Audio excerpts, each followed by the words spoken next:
procès d'Edouard Mwanga-Chouchou Izi, le député national élu de Massissi, qui est entre les mains de la justice. Il s'explique sur des faits mis à sa charge, plusieurs faits mis à sa charge. Mesdames et messieurs, cette affaire est relayée un peu de partout, pas seulement au Congo, même dans le monde. Et beaucoup sont dits sur le cas de M. Mwanga-Chouchou, qui est aujourd'hui jugé à la haute cour militaire. Alors, quelle est la version des faits de M. Edouard Mwanga-Chouchou? Nous recevons un de ses avocats. Dans cette émission, il est aussi chercheur. Nous l'avons reçu ici plusieurs fois sur une question donnée. Maître Thomas Gamakolo Mputu, vous êtes donc l'avocat, l'un des avocats de M. Edouard Mwanga-Chouchou. Bonjour maître. Bonjour. Comment allez-vous? Ça va, ça va. Après les procès d'hier, ça s'est bien passé? Bon, le procès ne se passe ni bien ni mal, puisque le procès se passe bien quand il est fini. Lorsque vous arrivez au bout du procès, c'est à partir de cet instant que vous saurez qu'il est bien fini ou mal fini, parce que les juges auraient, après le verdict, dit les droits. En ce moment-là, chaque partie peut soit être content, soit être mécontent selon les cas. Donc pour l'instant, nous sommes encore dans les procès. On est encore en plein travail de compétition. Ça fait plus d'un mois que M. Edouard Mwanga-Chouchou est arrêté, depuis le début mars. Aujourd'hui, nous sommes déjà début avril. Comment se porte-t-il? Sa santé? Bon, la santé de M. Edouard Mwanga-Chouchou se dégrade de plus en plus. Vous n'êtes pas sans savoir que M. Mwanga-Chouchou est déjà grand-père. Il est grand-père de plus ou moins 9 petits-fils. Donc ce n'est pas quelqu'un qui a 20 ans. Et les conditions dans lesquelles il est détenu ne sont pas très loin du goulag, puisqu'il a très peu de contact avec le monde extérieur. Il a l'isolement. C'est un isolement qui ne dit pas son nom, parce que quand même madame arrive, elle n'a pas plus de 30 minutes. Nous-mêmes les avocats, aujourd'hui, hier après l'audience, aussitôt après, il a été remis sans ménagement dans la cellule. On n'a même pas eu le temps, alors qu'on était à l'audience, de parler même 10 minutes ou 20 minutes après l'audience. Parce que c'était bon, l'audience est finie, hein. En tout cas maintenant elle est entre nos mains. Donc vous sentez vraiment que les gardiens ont reçu des consignes claires de maintenir un régime drastique, un régime carcéral drastique. Et vous sentez qu'il l'applique avec un zèle amer. Un zèle, ce sont des agents zélés, je les appelle des cerbères. Les cerbères, pour les gens qui ne savent pas, ce sont dans la mythologie grecque les chiens à 3 têtes qui gardaient les antres de l'enfer, l'Hadès. C'est eux qui gardaient pour que les âmes ne sortent pas de l'enfer. Aujourd'hui, je peux dire que ces conditions carcérales ne sont pas très loin d'une certaine... Je pense que si l'enfer existe, ça doit être comme ça, plus ou moins comme ça. C'est-à-dire un endroit sans possibilité, sans lumière, sans possibilité de joie, sans possibilité de paix, sans possibilité même de repos. Vous voyez, donc je peux dire que sa condition carcérale, c'est pas différent de l'enfer, et ses gardiens ne sont pas différents des cerbères, puisque même son épouse, qui est ici comme son seul soutien moral, n'a que droit à 30 minutes et pas une minute de plus. Et nous-mêmes les avocats, quand nous n'avons pas droit d'aller même à 15h, 1 minute. Même si tu arrives à 15h moins 15, on ne t'ajoutera même pas 15 minutes. Parce que dès que c'est fini, c'est fini. Et aujourd'hui, hier, quand on a fini, moi personnellement, avec un autre confrère du collectif, on a voulu les voir. Et on nous a dit non, il n'y aura pas, on ne pourra pas. Même demain, ce ne sera pas possible. Donc, nous les avocats, on n'a qu'une journée pour préparer l'audience avec lui. Donc c'est terrible, vous êtes dans ces conditions, contrairement à Makala. C'est très compliqué, vu son âge, vu le fait qu'il est malade.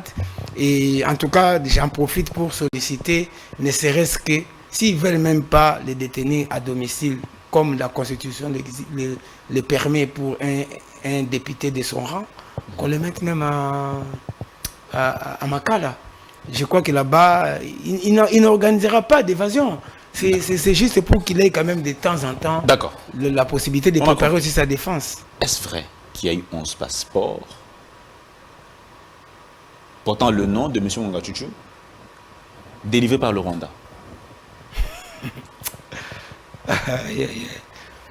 Mais ce Mwangachuchu, c'est un citoyen congolais. Je pense que les gens qui ont suivi quelques extraits, bien que je sais que la presse s'est coalisée pour les crucifier, les propos que nous disons, nous ces avocats, ou que lui-même dit en pleine audience, ne sont presque pas relayés.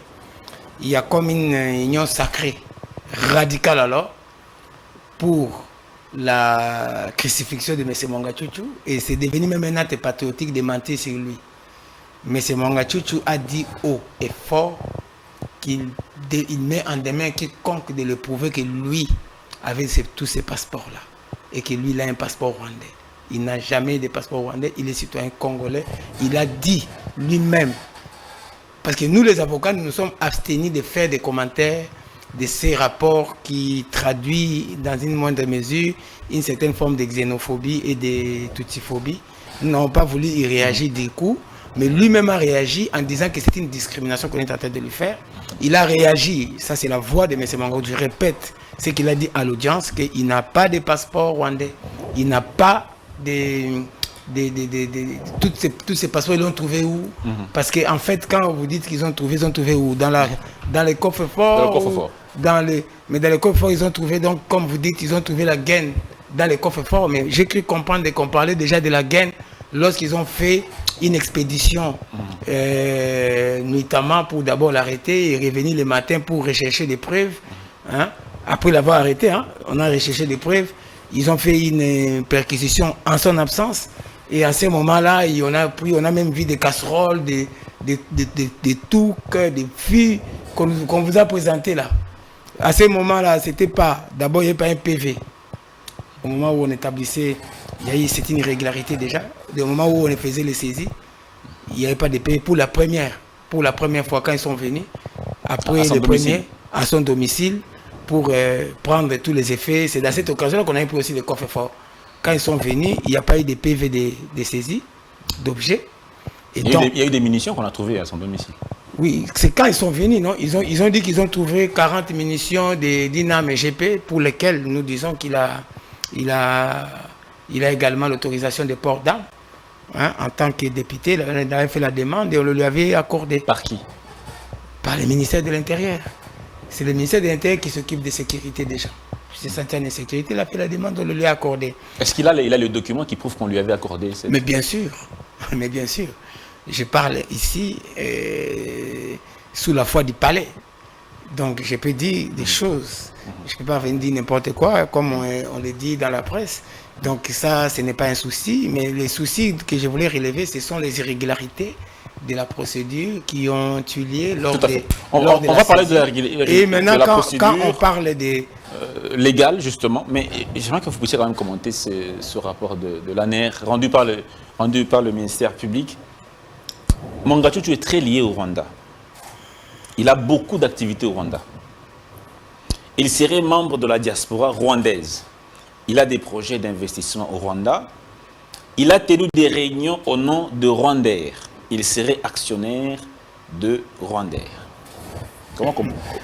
Vous savez... Comment commentez-vous ça? La primaire de mon commentaire par rapport à tout ça, je les réserve au tribunal au moment opportun. Mais parce que l'opinion se pose des questions là-dessus et que vous voulez comprendre, tout d'abord, je loue l'initiative parce que vous êtes l'une des rares chaînes qui cherchent en quelque sorte à investiguer pour comprendre et ne pas se limiter aux rumeurs qui circulent dans les réseaux sociaux. Et d'ailleurs, même le président de la juridiction de la haute cour a fustigé l'attitude des réseaux sociaux, des médias sociaux qui rapportent le contraire. Ils ont même dit qu'il y avait des RPG dans les coffres forts, alors que les RPG, c'est une arme qui a plus d'1 mètre. Comment ça peut contenir dans un petit coffre-fort de moins d'1 mètre, de quelques centimètres? Vous comprenez un peu? Et les documents qui ont été trouvés, lui-même le procureur l'a dit à l'audience qu'il n'y a pas grand-chose dans les coffres-forts. ce sont des effets privés, il n'y a aucun passeport. Il n'a pas dit qu'il y avait des passeports rwandais au nom de l'honorable Mwanga Chuchu. Il n'a pas dit ça.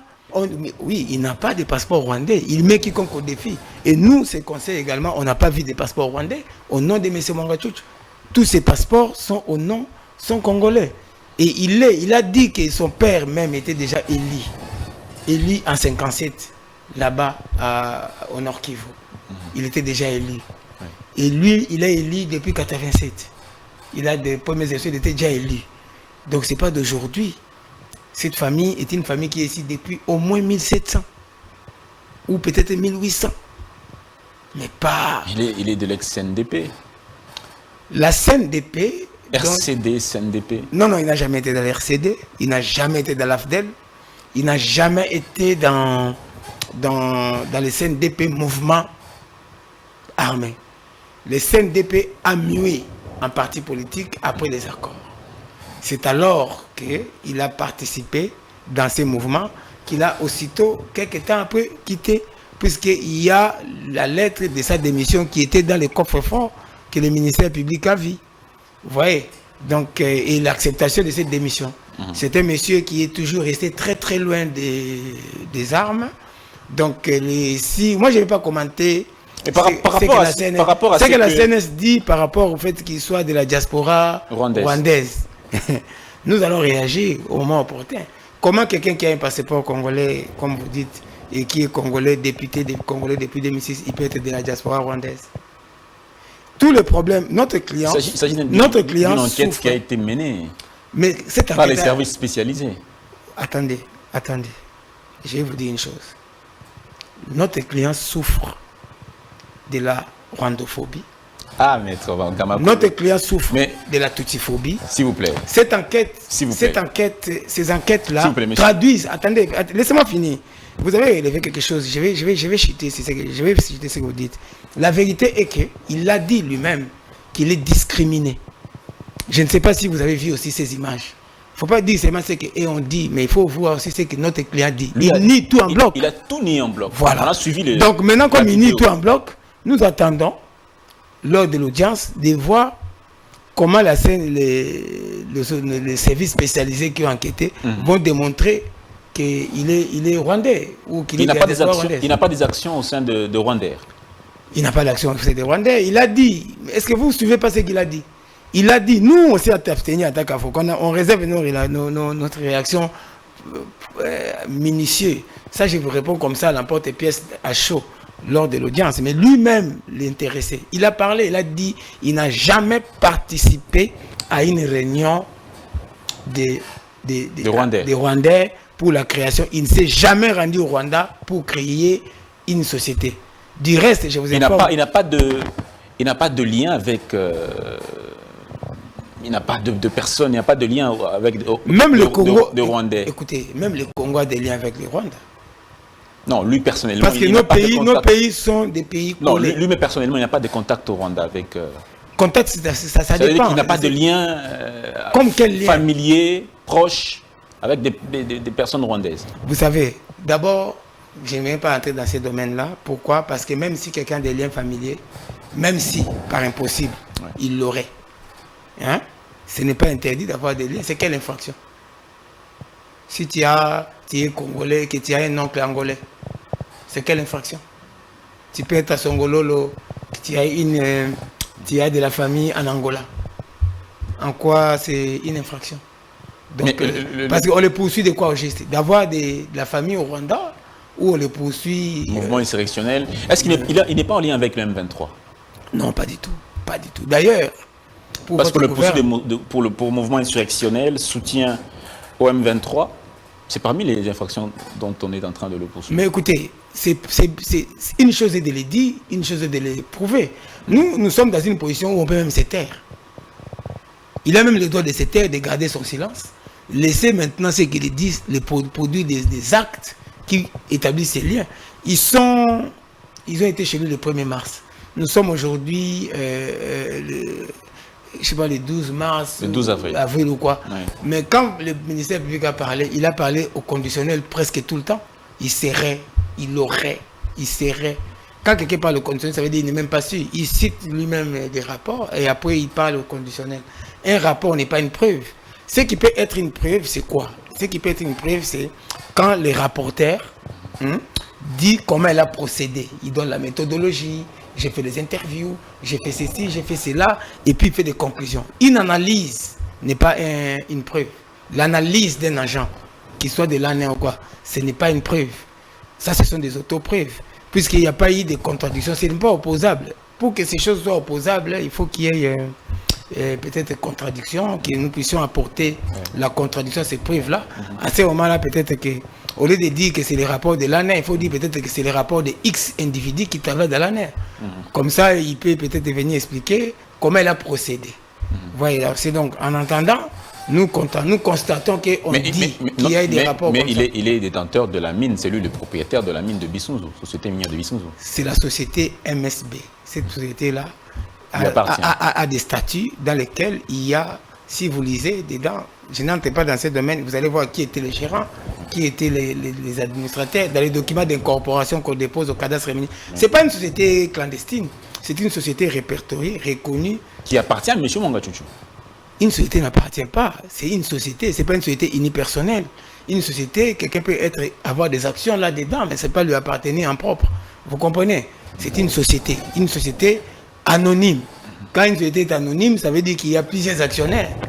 Et les gérants, en tout cas, n'étaient pas gérants.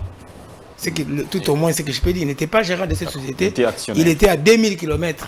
Il était actionnaire, au moins. Oui. On peut dire comme ça, peut-être. Mais pas que... Les policiers affectés au détachement devant sécuriser la société SMB étaient constitués en violation de la loi, parce que vous êtes juriste, vous allez justement répondre par rapport à ça, parce que c'est une infraction en droit pénal militaire qui est qualifiée de clientélisme. Le clientélisme, c'est quand une autorité qui a le pouvoir de détacher des éléments ne peut pas prendre des éléments d'une seule ethnie, d'une seule communauté, d'un seul groupe religieux. Or, d'après le rapport de l'auditorat supérieur corroboré par le CNS, la composition était majoritairement des éléments de l'ethnie Tutsi. Ceux qui gardaient la mine, la société minière de Bissounzou. Écoutez, mon cher journaliste, si il y a clientélisme, est-ce que M. Mwanga Chouchou est une autorité chargée de commettre les éléments? Vous avez lu là-bas, c'est vous qui venez de me les lire, non? Que quand une autorité chargée de commettre des éléments à la garde met les éléments qui sont majoritairement d'une ethnie, c'est les clientélistes. Est-ce que M. Mwanga Chouchou Edouard, l'honorable Mwanga Chouchou Edouard, a le pouvoir de commettre des gardes? Je vous ai d'abord dit ici qu'il n'était même pas gérant de cette société. Vous voyez, est-ce qu'il a le pouvoir de commettre des gardes? Vous savez tout ce qui se passe à l'Est, qu'il y a de l'insécurité dans toute cette région-là. Il y a plein de groupes armés qui pilent. Vous remettez en question il y a les APCLS, ce rapport, en il tout y cas a les Nyatura, dont notamment qui ont découvert les armes. Parce que tout est parti de ça. Donc vous remettez en question tout ce rapport. Vous remettez en question tout ce rapport. Le problème est le suivant. Tout le contenu. Le problème est le suivant. Pour moi, je ne considère pas un rapport comme une preuve. Vous comprenez? Comment ça? Ce qui peut être une preuve, c'est lorsque les rapporteurs vous expliquent la méthodologie qu'il a appliquée pour arriver à sa conclusion.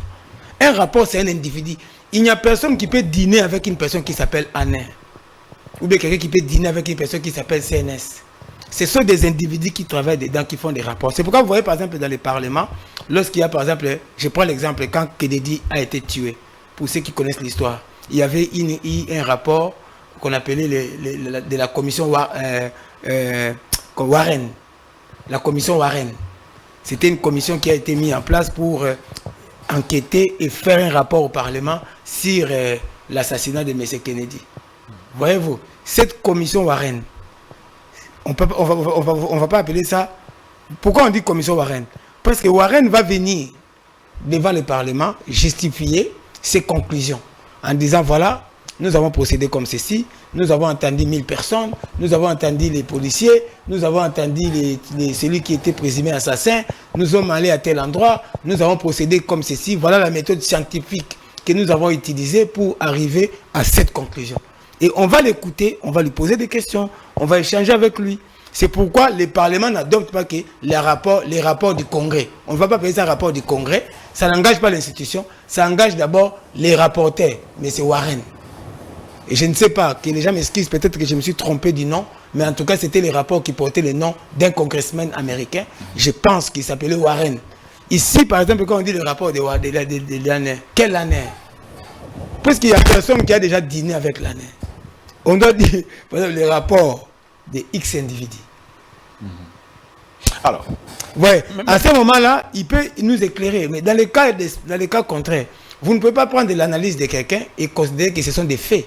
Nous, on attend des faits. Jusqu'à présent, on est sur notre fin en tant que parti. Et d'ailleurs, vous allez voir que nous sommes très peu bavards. Même quand on nous a donné la parole, on n'a pas daigné réagir parce que nous voulons lire. Peut-être que dans les dossiers, il y aura des éclaircissements. Mais nous voyons que quand vous venez, vous dites les conclusions de l'année. Il y a des gens qui sont partis, ils ont eu des difficultés, comme tu dis là, pour accéder. Il y a des autorités qui ont fait barrage. Mais dans tout ça, où est le problème de l'honorable? Non. C'est que j'aimerais bien savoir. Pourquoi en vouloir à M. Mwanga Chouchou? Pourquoi est-ce qu'on en voudrait à sa personne? Vous savez, hein, la vie, pourquoi même la Bible le dit? Le cœur de l'homme est mauvais par-dessus tout. Il est tortueux. Qui peut le connaître? Il y a aujourd'hui dans le monde des conflits qui naissent de la convoitise, de la jalousie. Pourquoi il y a eu les premiers meurtres? C'était des frères. C'était la jalousie. C'était la convoitise. Il n'a pas accepté que son frère ait ça, ce que lui n'a pas. Vous comprenez? Il y a des gens qui ont décidé de faire main basse sur la mine. Mais là, nous ne pouvons pas livrer tout. Mais je vous dis simplement qu'il y a des gens qui ont décidé de faire main basse sur la mine. Et ils profitent de cette situation de tension entre le Rwanda et le Congo pour présenter M. Mwanga Chouchou comme un Rwandais. Et en cela, c'est une stigmatisation qui est coupable. Et c'est même honteux de constater qu'il y a des gens, pas des institutions, dans nos institutions, qui réfléchissent en xénophobe, en toutiphobie. Quand je parle de la toutiphobie, ce n'est pas la toutiphobie des institutions. C'est la toutiphobie de certains individus qui jouent, qui naviguent, qui surfent sur cette vague de la haine du Rwanda et de la haine du Tutsi que l'on assimile au M23, au pro-Kagame et au pro-Rwanda. Cette histoire-là, ces stéréotypes que j'ai traités une fois avec toi ici dans une des émissions, qui consiste à dire que les Tutsis congolais sont des Rwandais ou ils ont une double allégeance Congo-Rwanda. Et cette thèse-là est assise dans la population, au sein de la population, dans l'imaginaire populaire, si bien que dès qu'on présente un Tutsi, on dit voilà, il est d'intelligence avec le Rwanda. Les gens n'ont même plus envie de réfléchir. Ils croient à ce qu'ils veulent croire parce que ça correspond à ce pourquoi ils ont été conditionnés par un certain Rwanda bashing, par une certaine Tutsi bashing. Donc on veut faire croire que en fait, les Tutsis deviennent les boucs émissaires de tous les malheurs du Congo de l'Est, alors qu'il y a 190 groupes armés, comme j'ai toujours dit, et on ne dit jamais rien pour les autres groupes armés. Donc, on considère que quand on est Tutsi, on est homme à battre. Vous avez vu, il y a eu des marches avec Veranda Moutanga, avec tribale. La Louche. Oui, il y a quand même cet aspect tribal qu'il ne faut pas négliger. Vous avez suivi des marches. S'il n'était pas Tutsi, je ne crois pas que c'est possible d'aller avoir cette ampleur. Et je ne crois même pas que ça allait vous intéresser, vous. Peut-être que vous n'allez même pas m'appeler. Parce que je sais que... c'est faux. Oui, parce que regardez, sur plusieurs chaînes... Des caches d'armes à son domicile, c'est quand même... Dans son domicile, il n'y a pas de caches d'armes. C'est ce que le... Les caches d'armes, prétendument caches d'armes, ont été découvertes, je crois, à l'est, là-bas, à 2000 km de son domicile. Il était tranquillement allé chez lui, ici, assis. On ne sait même pas... Et d'ailleurs, les gens qui l'ont découvert, quand vous allez voir, j'ai dit, c'est le groupe Nyatura. Les Nyatura, c'est qui? Ce sont des groupes armés. Hutus, qui attaquent toujours les Tutsis. C'est-à-dire qu'il y a un fond d'étoile, il y a un conflit ethnique. Pourquoi cacherait les armes? Pourquoi ça cacherait les armes? Je vous dis que ce monsieur, lui-même l'a clamé tout haut à l'audience, qu'il n'a jamais, il est congolais, il se battra toujours pour son pays, le Congo. Il n'a jamais prêté allégeance à aucun autre gouvernement en dehors du gouvernement congolais. Il est député congolais, il est au Parlement depuis 2006, il participe activement à la vie politique, il est de l'Union sacrée, il a apporté une douzaine de députés dans les comptes de l'Union sacrée grâce à Pour ses le compte efforts. Il a travaillé à l'époque où il y avait les accords. Il faut savoir qui est M. Mwangachuchu. C'est le fils d'un pasteur. Il a grandi dans une certaine orthodoxie religieuse. Et puis un pasteur adventiste. Vous savez, les adventistes, ce sont des gens parmi les plus réglo. Un peu plus que même que les témoins de Jéhovah. Il a grandi dans une discipline religieuse. Son papa était un homme honnête. Il a dit à l'audience, il est mort un homme honnête. Il a grandi, il ne s'est jamais mêlé des groupes armés en aucune façon. C'est un procès d'intention qu'on lui fait.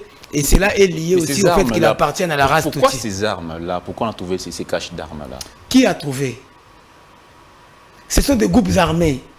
Qui dit que ce n'est pas leur propre arme? Il n'y a aucun lien entre ces armes et lui. Au stade actuel, d'après les dossiers.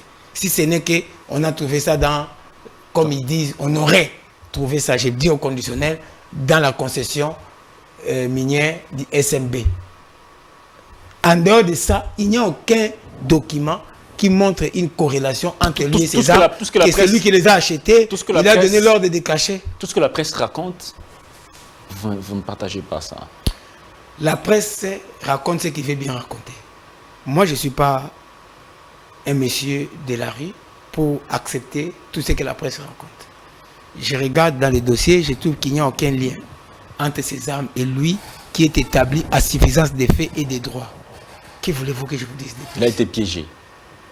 Vraiment, je pense que c'était un... Il se sent piégé, au fait. Il se sent piégé. Et nous savons plus ou moins, nous commençons plus ou moins à comprendre qui sont derrière cette machination, ces canulars. Nous commençons à comprendre au fur et à mesure. Et les gens, comme on dit, les mensonges viennent toujours rapidement, mais la vérité vient à pas lents.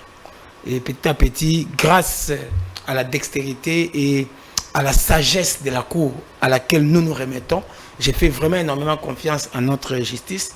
Je sais que la Cour est constituée de magistrats chevronnés qui ne sont pas influençables par les rumeurs, qui vont vraiment examiner, parce que tel que les procès se passent, ça c'est vraiment, je voulais saluer, ça se passe, nous sommes très à l'aise devant au moins la Cour, qui nous laisse nous exprimer, qui mène les procès méthodiquement. C'est ça quand même qui est avantageux aussi, hein. Surtout au niveau des justices militaires, il n'y a pas de blagues là-bas. Donc tout est... Ça je salue.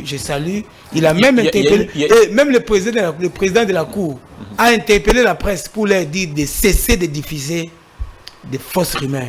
Y compris le procureur, l'auditeur général, qui était représenté à l'audience par ce magistrat. Il a dit la même chose. Il a rappelé que dans les coffres forts, on n'a pas trouvé des lingots d'or, on n'a pas trouvé des armes, on a trouvé quelques effets personnels. Il a dit pas grand-chose. Il a même dit que les passeports qu'on a trouvés étaient tous au nom de M. Mwangachuchu, ceux qui étaient au nom de Mwangachuchu, en tout cas, étaient tous des passeports congolais. Maintenant, on s'est dit, il y a une main noire qui est en train d'orchestrer ces fausses rumeurs. C'est pourquoi, en dépit du fait que la primaire de notre réaction est réservée à la Cour, j'ai accepté d'honorer Congo Best TV, parce que Congo Best TV nous honore en nous lançant une invitation. Et je ne peux pas refuser, et sinon vous serez encore dans un embrouillamini diabolique. Est-ce qu'il y a une lueur d'espoir que votre client s'en sorte? Parce que vous êtes en train de le défendre, vous croyez à son innocence, vous croyez qu'il va s'en sortir? Il y a une lueur d'espoir qu'il s'en sorte. La Cour l'a dit hier, M. Mwangachuchu, jusqu'à preuve du contraire, est innocent de toutes ces accusations. Le problème est que les gens ne sont pas familiers aux réalités juridiques. Ils pensent que le ministère public, ce qu'il dit, est une parole d'évangile. Le ministère public, c'est-à-dire l'auditeur général, dans cette audience, quand bien même il se met là devant, il n'est pas juge. Il est parti au procès au même titre que M. Mwangachuchu. Et c'est à lui qu'incombe la lourde tâche d'éprouver ses dires. Puisque la charge, on dit ça, actor incumbit probatio. La charge de la preuve incombe à l'accusateur. Vous comprenez? Mais M. Mwangachuchu ne doit pas prouver, il peut même se taire devant toute l'audience sans rien dire. C'est aussi une technique de défense. Parce qu'on ne prouve pas l'innocence. Ça, je l'ai dit. On ne prouve pas l'innocence. On prouve la culpabilité. C'est celui qui dit que tu as fait qui doit prouver. Nous, on peut se contenter. On peut même venir à l'audience, on décide de ne pas parler. On écoute seulement. Le juge, quand il va prendre l'affaire en délibéré, les moyens que nous n'avons pas soulevés, il peut les soulever à notre place. Vous comprenez? Donc notre tâche, nous sommes sereins, nous sommes confiants, parce que au regard de tout ce que nous écoutons de la part du ministère public qui a parlé tout le temps au conditionnel, donc nous comprenons que nous sommes dans un cas de précipitation, de conjectures et tout. On peut même se taire et laisser et voir comment le ministère public va prouver que lui, il a des liens avec le Rwanda, qu'il a participé à des réunions avec les Rwandais. C'est à lui de démontrer. Il ne suffit pas de le dire. Donc nous sommes sereins. Nous croyons qu'il est présumé innocent. Et sa présomption d'innocence nous rassure. C'est pourquoi nous pouvons le défendre. Vous parlez d'une procédure qui n'a pas été respectée. En quoi la procédure n'a pas été respectée? Nous avions soulevé à l'audience d'hier une exception d'inconstitutionnalité.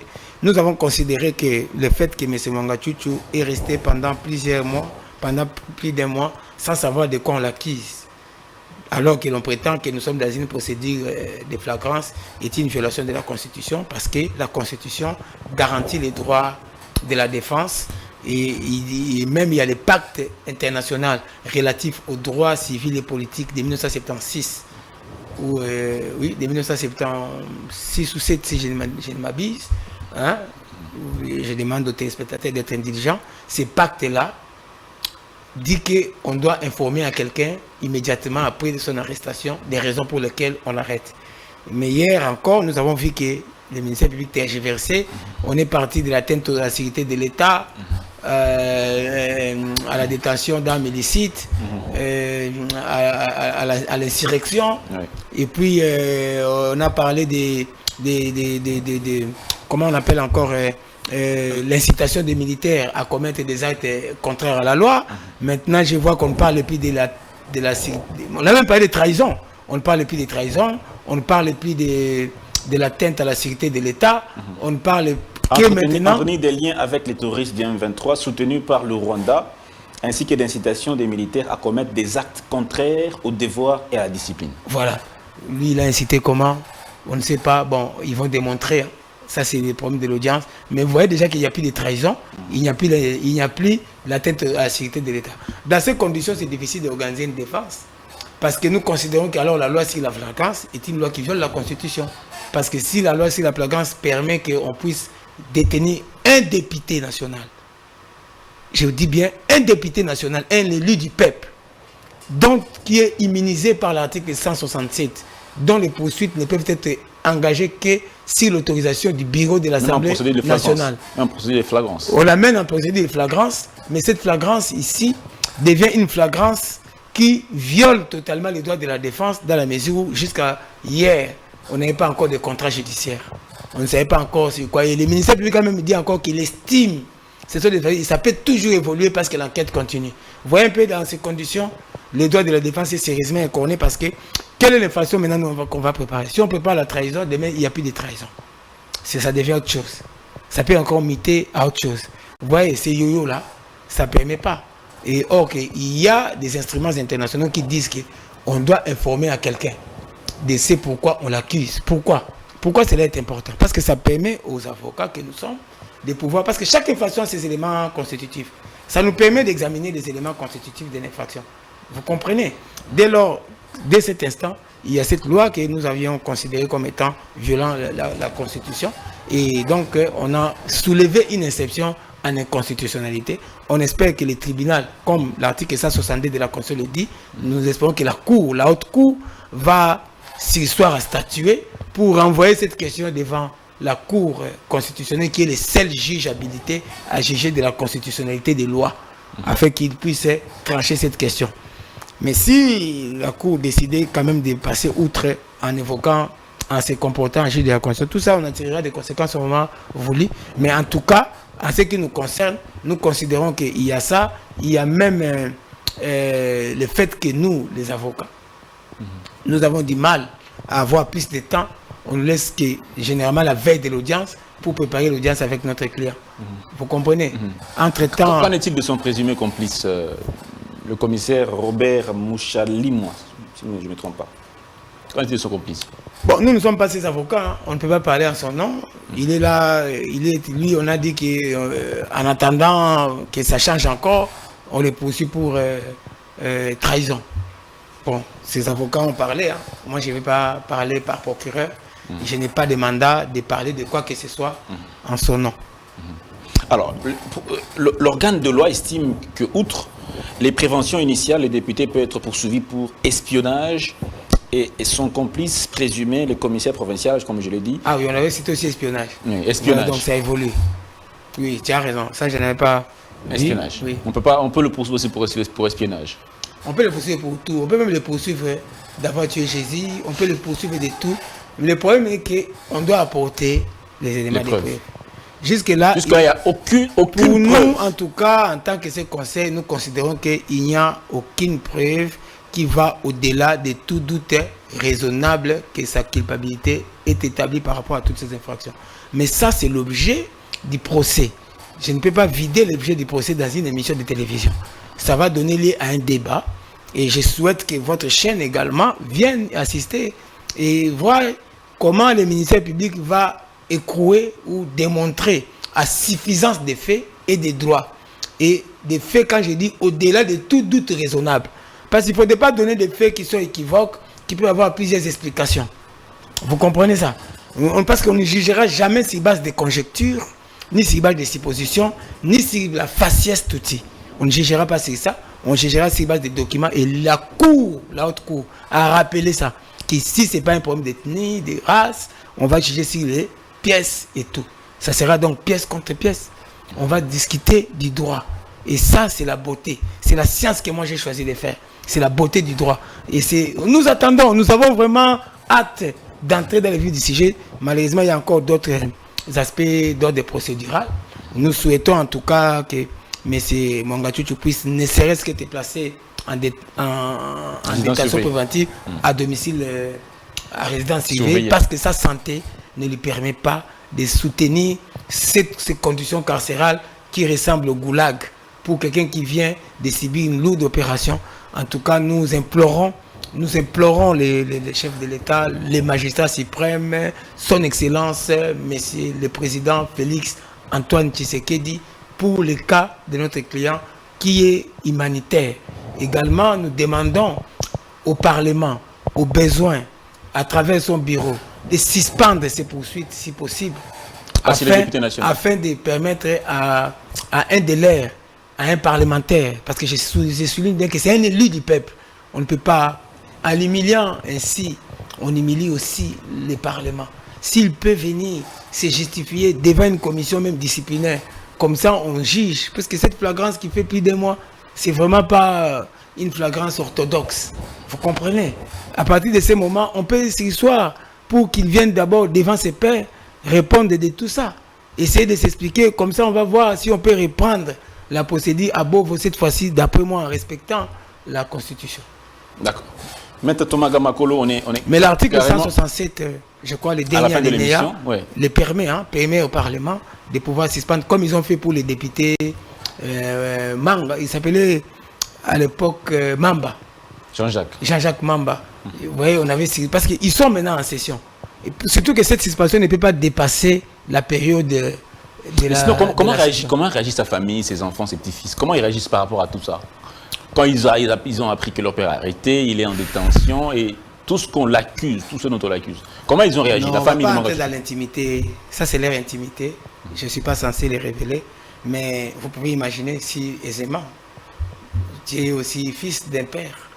Comment tu réagirais si ton père est accusé à tort, traîné dans la boue, le nom de Mwanga Tchouchou, on veut faire de lui le diable de la République.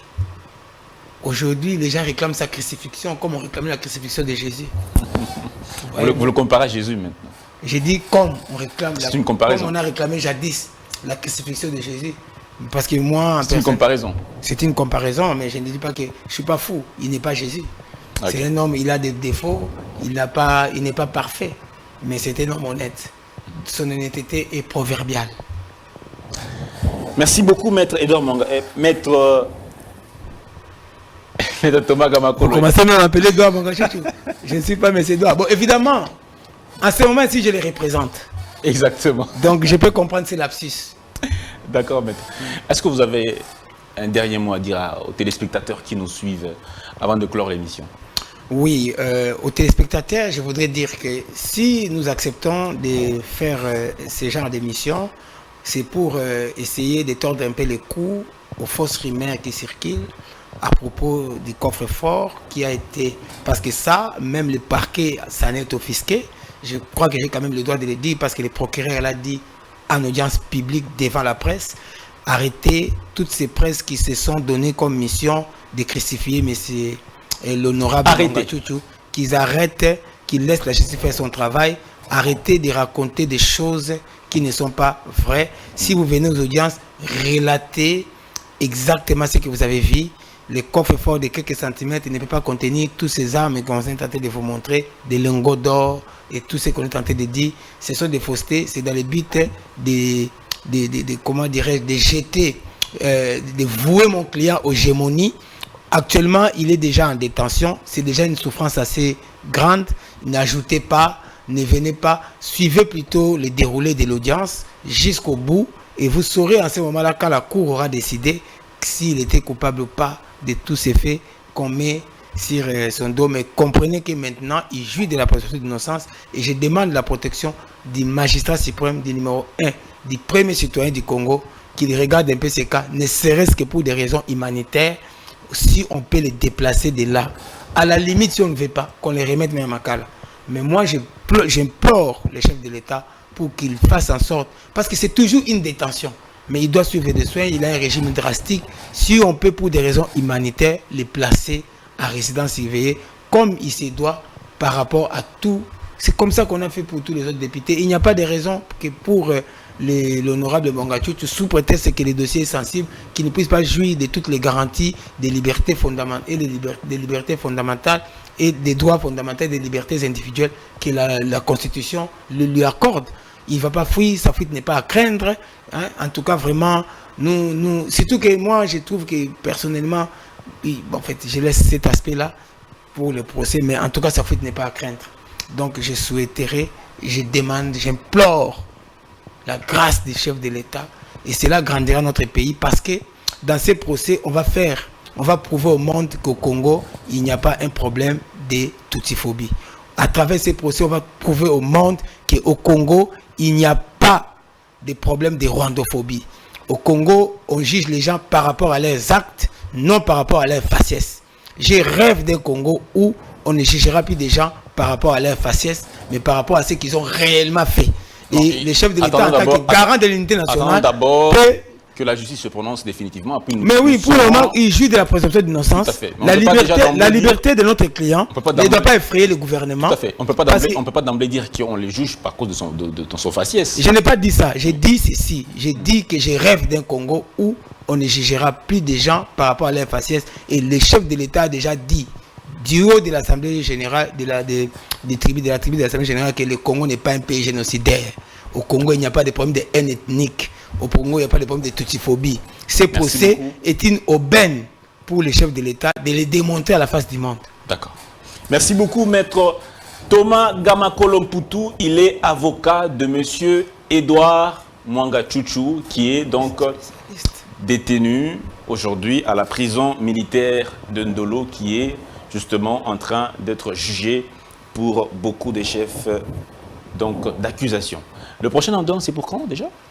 Vendredi. Vendredi. C'est vendredi déjà, il y aura une audience. Toujours à la prison militaire. Bon, on regrette que ce soit là-bas, mais ça sera là-bas. Mesdames et messieurs, portez-vous bien. Tant qu'il y aura des nouvelles, tant qu'il y aura l'évolution, nous recevons un nouveau maître Thomas Gamakolo qui viendra nous donner encore de plus amples détails. Nous vous disons au revoir, merci. Si vous voulez réagir à cette émission, vous pensez que vous avez des éléments, si vous voulez réagir, Congo Buzz est là pour vous. Vous pouvez venir. Le numéro qui s'affiche sur le bas de l'écran, vous pouvez nous appeler. Nous pouvons justement vous recevoir. Portez-vous bien et à la prochaine.